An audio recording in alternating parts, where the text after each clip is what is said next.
환영합니다. 여러분의 마음 이곳에서 풀고 가세요. 박영수 씨는 2년 전까지만 해도 난 여기서 죽을 때까지 살 거야. 라고 자신 있게 말했습니다. 30평대 전원주택, 앞마당 텃밭, 뒷산 단풍. 꿈 같은 노후 생활이었죠. 하지만 새벽 3시 갑작스러운 가슴 통증으로 119에 전화를 걸었을 때 구급차는 30분이 걸렸습니다. 좁은 시골길 때문에 찾아오기조차 어려웠죠. 그날 밤 병원 침대에서 박영수 씨가 한 말은 이거였습니다. 아, 내가 집을 잘못 골랐구나. 이런 일은 남의 이야기가 아닙니다. 60대 이후 10명 중 8명은 예상치 못한 이유로 이사를 하게 됩니다. 몸이 말을 안 듣거나, 배우자와 사별하거나, 혼자 감당할 수 없는 상황이 닥치거나. 그때 깨닫죠. 그땐 왜 몰랐을까? 왜 미리 안 해놨을까? 더 늦기 전에 지금부터 준비해야 합니다. 오늘 이 영상에서 알려드리는 것은 단순한 부동산 정보가 아닙니다. 이것은 앞으로의 10년, 20년, 30년을 불안해서 살 것인지 평온하게 살 것인지를 결정하는 생존 가이드입니다. 오늘 주제가 마음에 드신다면 구독과 좋아요 눌러주세요. 여러분의 마음을 안아주는 좋은 컨텐츠로 보답하겠습니다. 첫 번째 충격적 진실. 작은 집이 편할 거야 라는 치명적 착각. 이제 애들 다 나갔으니까 우리 둘만 사는데 큰 집 뭐하러 필요해? 65세 김미자 씨도 그렇게 생각했습니다. 서울 30평 아파트를 팔고 교외 12평 원룸으로 이사했죠. 깔끔하고 관리비도 적게 나오고 얼마나 좋아. 하지만 정확히 한 달 후 김미자 씨는 친구에게 이렇게 털어놨습니다. 여기서 살면 미쳐버릴 것 같아. 정말로 숨을 쉴 수가 없어. 10평도 안 되는 공간에서 무슨 일이 일어났을까요? 처음엔 아늑하다고 생각했지만 며칠만 지나니 갑갑해지고 숨이 막혀왔습니다. 좁은 집엔 식탁도 없고 거실도 없습니다. 앉을 공간은 있어도 살 공간은 없는 거예요. 게다가 집이 좁아지면 그만큼 심리적 여유도 사라집니다. 물건은 자꾸 쌓이는데 놓을 데가 없고 버릴까 말까 고민하다 하루 종일 머리 아프고 결국은 앉을 자리 하나 간신히 남는 그런 삶이 됩니다. 그래서 전문가들은 말합니다. 노후의 가장 좋은 집 크기 20평에서 24평. 너무 크지도 너무 작지도 않은 공간. 부부 각자 방 하나, 그리고 함께 쉴 거실 하나. 그 정도면 몸도 마음도 편안하게 살아갈 수 있습니다. 누구나 줄이고 싶어 하지만 줄이는 건 크기를 줄이는 게 아니라 스트레스를 줄이는 게 먼저입니다. 두 번째 치명적 오해. 병원 옆? 절대 아닙니다. 복지관 옆입니다. 많은 분들이 이사를 앞두고 이렇게 말합니다. 혹시 모르니까 큰 병원 근처로 가야지. 하지만 실제로 병원 옆으로 이사 가신 분들 몇 달 못 버팁니다. 72세 정순자 씨가 그랬습니다. 큰 종합병원 바로 앞 오피스텔로 이사했죠. 처음엔 병원 코앞이니 얼마나 안전해 했는데 사흘 만에 후회했습니다. 앰뷸런스 소리가 하루 종일 들렸거든요. 창밖에서 울리는 경고음은 이웃의 비명이고 언제든 나일 수도 있다는 불안함이었습니다. 무엇보다 병원은 기다리는 곳이지 사는 곳이 아닙니다. 노년을 병원 근처에서 보낸다는 건 몸이 아프기 전부터 마음이 먼저 병들 수 있다는 뜻입니다. 그런데 복지관은 완전히 다릅니다. 거긴 살기 위한 공간입니다. 밥을 먹고 사람을 만나고 무언가를 배우고 나누고 웃고 삶이 굴러가는 하루의 중심이 됩니다. 게다가 대부분 무료이거나 도시락 하나보다 싼 가격에 프로그램 3개, 4개를 듣고 밥까지 먹고 옵니다. 병원은 지출이지만 복지관은 투자입니다. 나를 살리는 투자죠. 그래서 일본에선 복지관 옆집 값이 학군지보다 비쌉니다. 한국은요? 이제 곧 그렇게 됩니다. 복지관은 노년의 강남입니다. 세 번째 위험한 유혹. 자녀와 함께? 아니요, 근처에 사세요. 이 나이에 어디 가겠어? 자식이랑 같이 살아야지. 처음엔 좋습니다. 밥도 같이 먹고, 손주 웃음소리도 들리고, 외롭지 않아서 다행이다 싶은데, 2달만 지나보세요. 며느리의 말투가 달라집니다. 사위의 눈빛이 싸늘해집니다. 심지어 자식까지 말없이 피합니다. 왜일까요? 우리는 가족이라는 이름으로 서로의 자유를 갉아먹고 있는 겁니다. 자녀 입장에선 집에 부모가 항상 있다는 건 눈치라는 이름의 족쇄입니다. 부모 입장에선 멀쩡하던 내 집에서 숙식 제공자로 전락하는 기분이 드는 거고요. 그래서 가장 좋은 거리는 엘리베이터 안 타도 되는 거리. 같은 아파트 다른 동 또는 걸어서 5분 이내. 도움이 필요할 땐 바로 달려갈 수 있지만 각자의 삶은 완전히 독립된 거리. 가까우면서도 간섭하지 않는 거리. 그게 진짜 가족을 지키는 거리입니다. 네 번째 달콤한 거짓말. 전원주택의 현실은 낭만이 아니라 고립입니다. 많은 분들이 은퇴 후 전원주택을 꿈꿉니다. 앞에 산, 뒤엔 텃밭, 아침엔 새소리, 저녁엔 고기 구워 먹고. 이상은 그렇죠. 현실은 다릅니다. 봄엔 잡초와의 전쟁, 여름엔 모기와 벌레에 시달리고, 가을엔 낙엽 줍고, 겨울엔 눈 치우다 골병듭니다. 무엇보다 문제가 생겼을 때 도움받을 사람이 없습니다. 119 부르기엔 애매한데 몸이 움직이지 않는 날이 옵니다. 갑자기 쓰러졌을 때 아프다고 소리쳐도 들어줄 이웃이 없습니다. 심지어 이런 일이 있었죠. 전원주택으로 이사 간 지 1년 만에 서울 딸집에 다시 돌아온 어머니가 말했습니다. 여긴 경치가 예쁜 감옥이야. 나는 사람 소리가 그리웠어. 노후는 경치보다 사람이 먼저입니다. 흙냄새보다 이웃의 말소리가 먼저입니다. 혼자가 편할 것 같지만 외로움은 그 어떤 통증보다 빠르게 몸을 망가뜨립니다. 5번째 생명선. 공원이 곧 약국입니다. 이 동네는 집값이 왜 이렇게 비싸요? 이렇게 물으면 공인중개사들이 가장 먼저 하는 말이 있습니다. 여기 공원 가까워요. 그 말은 곧 이렇게 바꿔 말할 수 있습니다. 여기 오래 살기 좋아요. 여러분, 나이 들수록 약국 가까이보다 산책로 가까이 사는 게 훨씬 중요합니다. 심장, 혈압, 당뇨, 우울증, 불면증, 이 모든 걸 예방하는 단 하나의 방법. 걷기입니다. 그런데 운동 좀 해야지 하면서도 안 되는 이유가 뭘까요? 집 근처에 마땅히 걸을 만한 곳이 없어서 그렇습니다.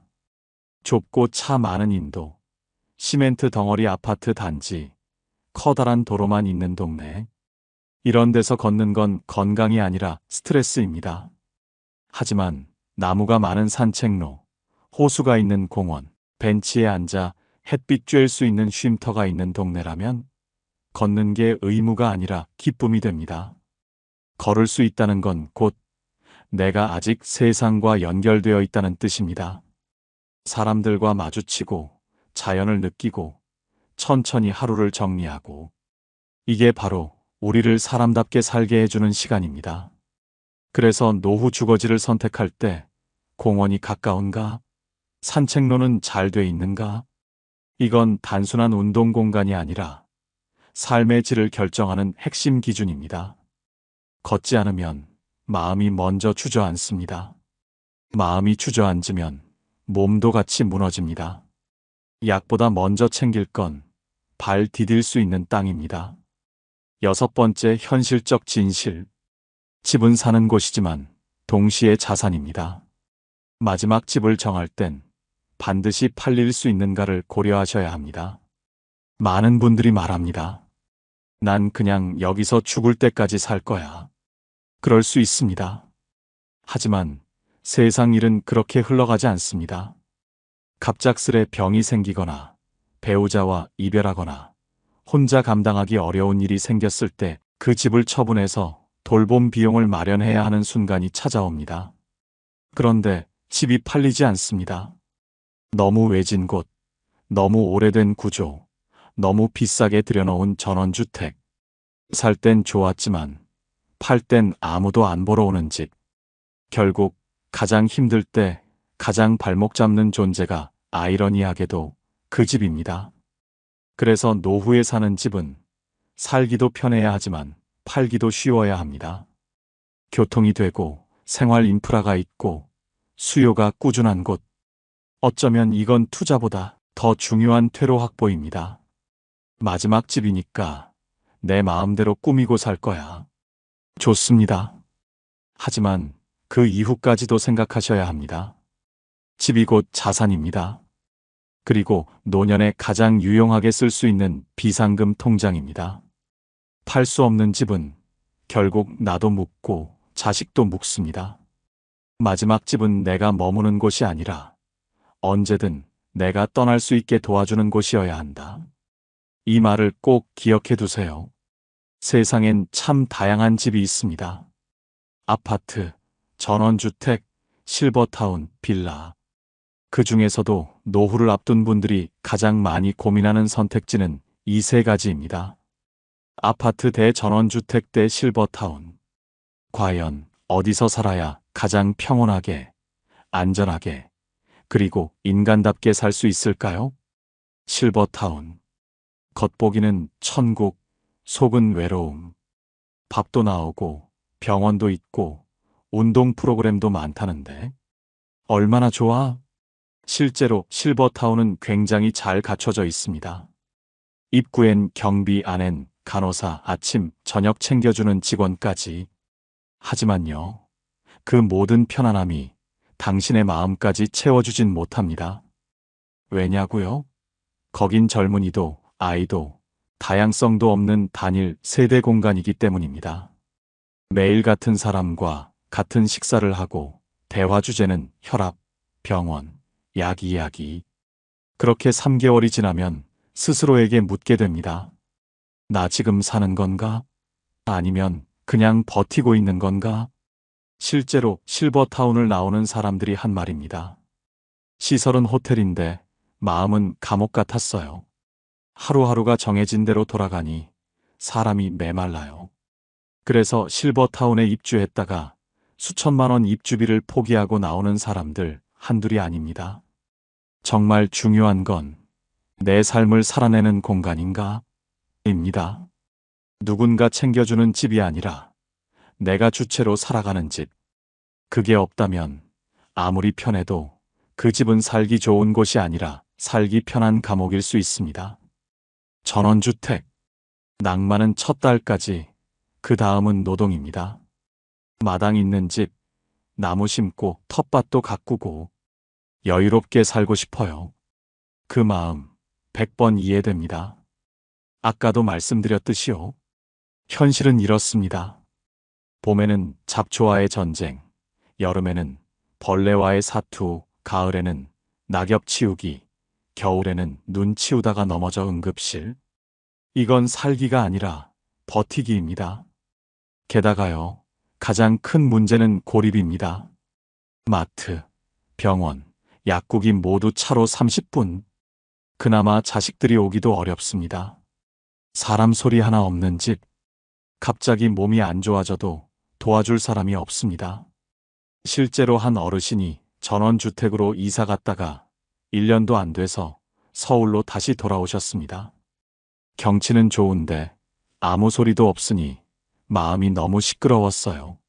노후는 경치보다 사람 소리가 먼저입니다.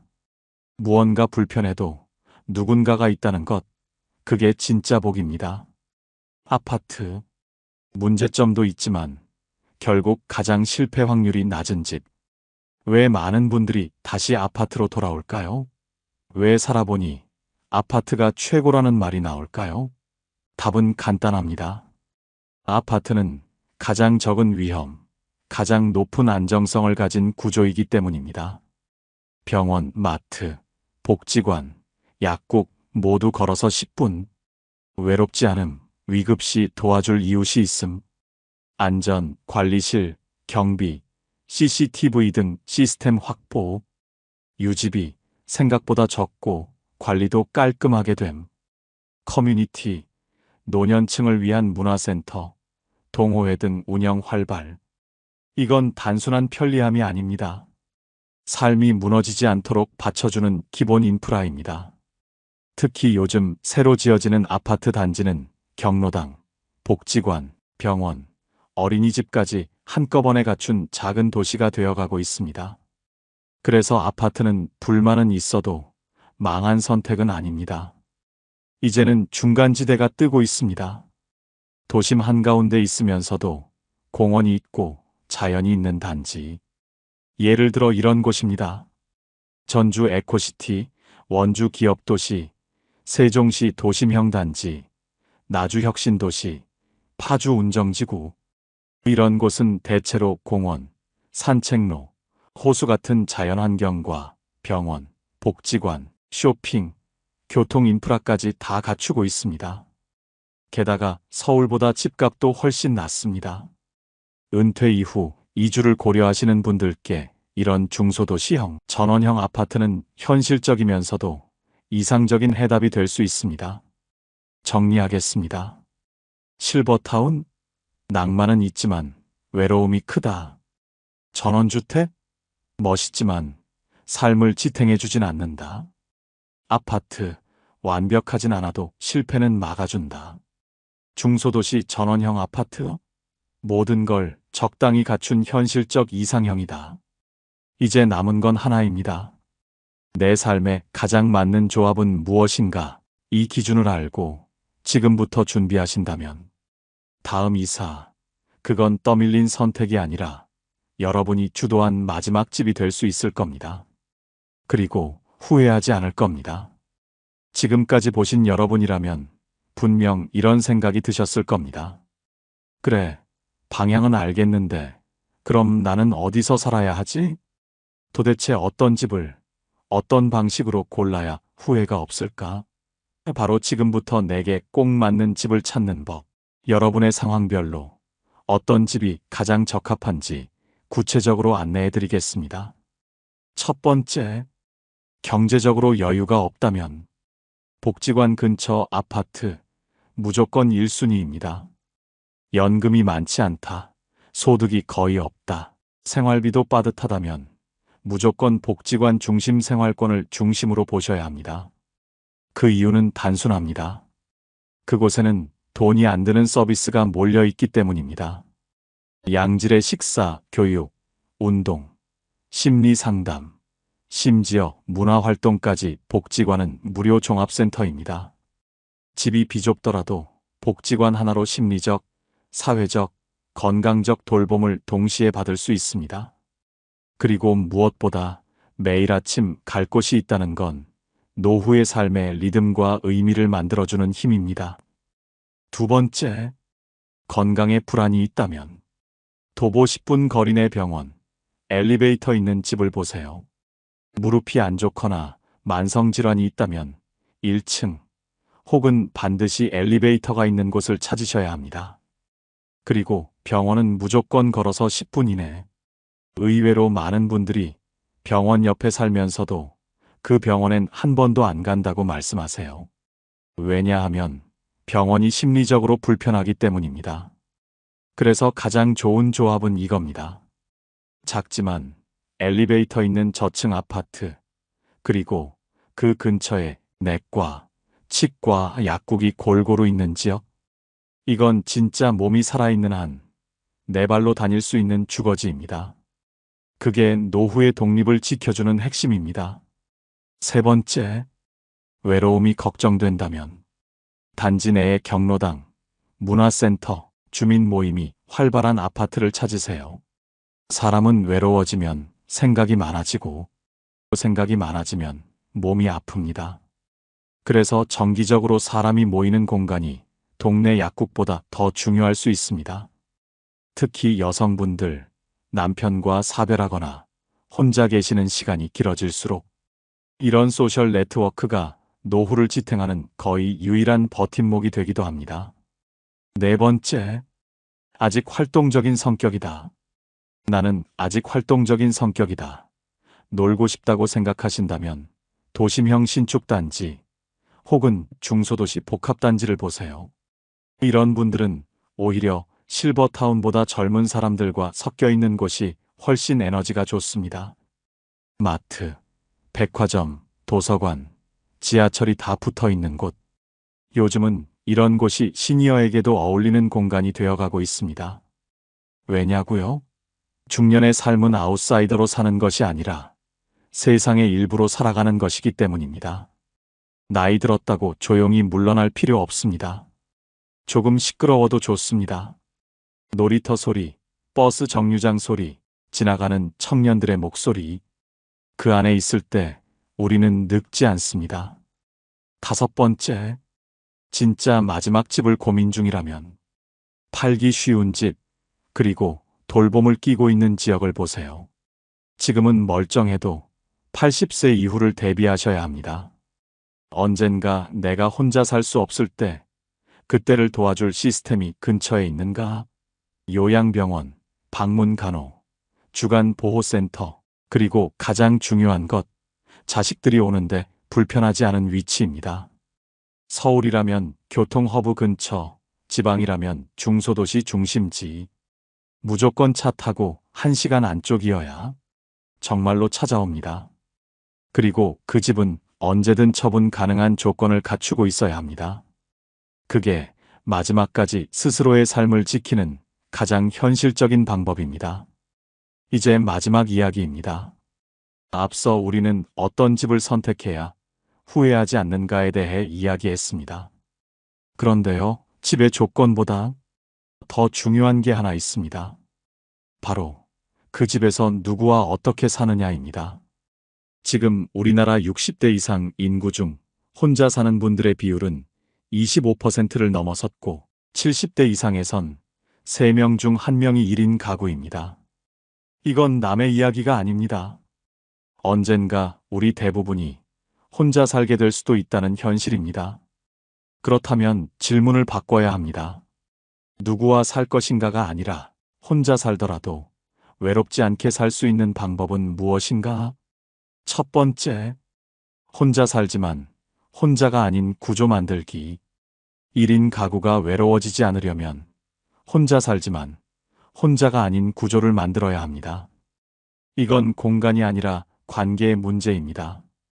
같은 아파트 단지에 내 이름을 기억해주는 경비 아저씨가 있고 아침마다 마주치는 이웃이 있고 복지관이나 주민센터에 가면 나를 아는 얼굴이 하나라도 있다면 그건 혼자가 아닙니다.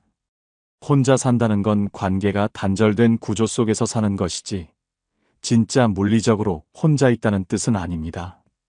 두 번째, 공동체를 직접 만드는 것. 자조 모임, 동아리, 복지관 프로그램. 이건 단순한 취미 활동이 아니라 살기 위한 전략입니다.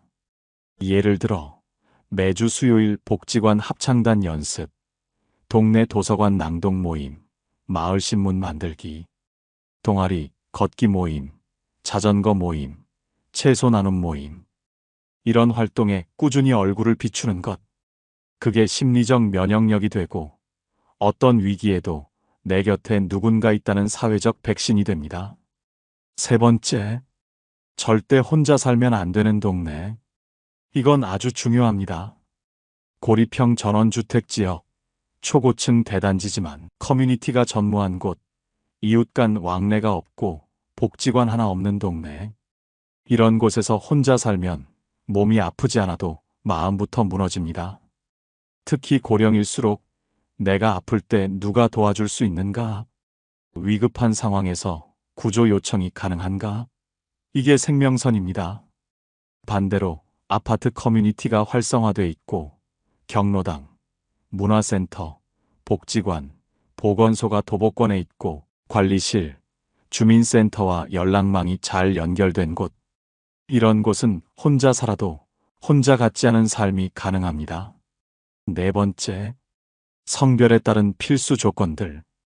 혼자 사는 여성이라면 보안이 철저한 곳, CCTV, 출입 통제, 관리실 응대 등이 필요하고 밤길이 밝고 안전한 동네여야 합니다. 그리고 주변에 신뢰할 수 있는 여성 공동체 또는 친밀한 이웃이 있어야 하죠. 남성이라면 규칙적인 외부 활동을 만들 수 있는 환경, 복지관이나 운동시설 등이 중요합니다. 또한 식사와 청결을 스스로 관리할 수 있도록 돕는 구조, 예를 들어 반찬 배달, 세탁 서비스 등이 필요하고, 갑작스러운 병환 시 도와줄 수 있는 기본 인프라, 주치의, 요양시설, 방문 간호 시스템이 갖춰진 곳이어야 합니다. 1인 가구의 노후는 물리적 고립을 막는 것이 아니라 심리적 고립을 막는 싸움입니다. 혼자 살아도 나는 이 사회의 일부다라는 감각만 있으면 그건 충분히 건강한 삶입니다.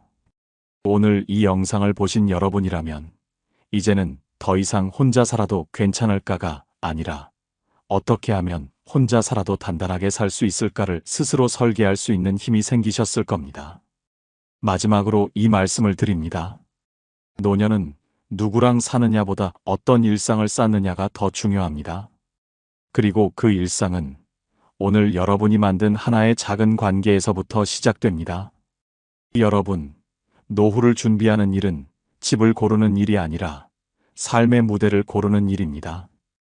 이 무대가 좁아도 따뜻하고 조용해도 외롭지 않으며 언제든 나를 다시 시작하게 해주는 곳이라면 그곳이야말로 진짜 좋은 집입니다. 그 집이 복지관 옆 작은 아파트일 수도 있고 산책로가 가까운 단지일 수도 있습니다. 중요한 건 남들이 뭐라 하든 내 삶을 가장 나답게 살 수 있는 곳을 지금부터 천천히 그러나 분명하게 준비하시는 겁니다. 이 영상이 여러분의 다음 이사 그리고 다음 인생을 준비하는데 작은 등불이 되었기를 바랍니다. 오늘 영상을 보며 여러분은 어떤 생각이 드셨나요? 여러분의 경험과 생각을 댓글로 나눠주세요. 여러분의 이야기가 누군가에게 큰 위로와 깨달음이 될 것입니다. 오늘도 끝까지 시청해주신 여러분께 깊은 감사를 드립니다. 오늘 영상이 도움이 되셨다면 소중한 분들께 공유해 주시고 구독과 좋아요로 저를 응원해 주세요. 여러분과의 소중한 연결이 저에게 큰 힘이 됩니다. 오늘도 행복한 하루 되세요. 이상으로 마음 풀고 가세요 였습니다.